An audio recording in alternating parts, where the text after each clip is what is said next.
Corruption. When I think of it, I usually visualize it as a direct contract signed in air-conditioned offices. As I'm curious about language, I knew that the word is far beyond the paper. Corruption, as a word, is used in scientific and non-scientific context. In any case, I think it matches with the Latin meaning, the organic decay of a substance. But why does the delusion of a literature student may be relevant to you? Corruption happens, as death is unavoidable, but many people don't want to die. In some way, I think that's why we live together in society. Corruption kills, not only real lives but also our desire to live. The desire to live in the abstraction we call society and democracy. Democracy is based on majority, society is based on plurality, and this is why my thinking is relevant to you, just as your actions are relevant to me. Although voting is the most iconic act of democracy, trust, surveillance, and demands are key elements to protect democracy, too, in order to fight against its corruption. Semiotically, voting is just symbolic. For any symbol, there has to be consensus. When people vote, they are not just trusting you, they are trusting democracy. Recently, we just saw how a sufficient number of people trusted you, so you can't call yourself governor.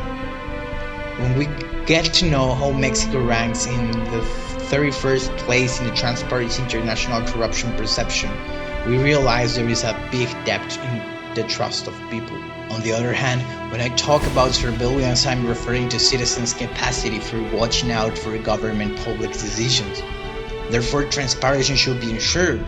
Nowadays, we count with technology, and I think informatic systems such as cryptocurrencies or algorithms such as blockchain should be implemented in government decisions, so it gives us the access to evidence that can reduce either grand and petty corruption by bureaucratic servants. According to the INEGI, the perception of the frequency of acts of corruption in government institutions decreased from 91.1% in 2017 to 87% in 2019, which is not a flattering number either.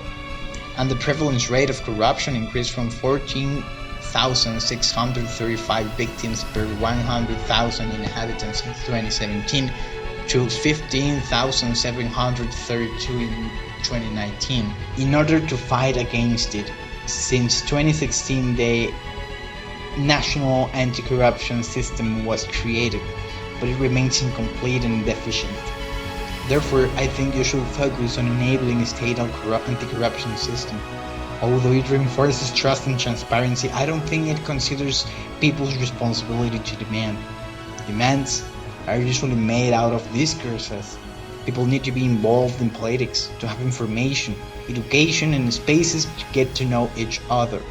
Students and academics, their thinking lies inside the university when it should be traveling in autonomous cells of discussion, able to criticize the proper SNA.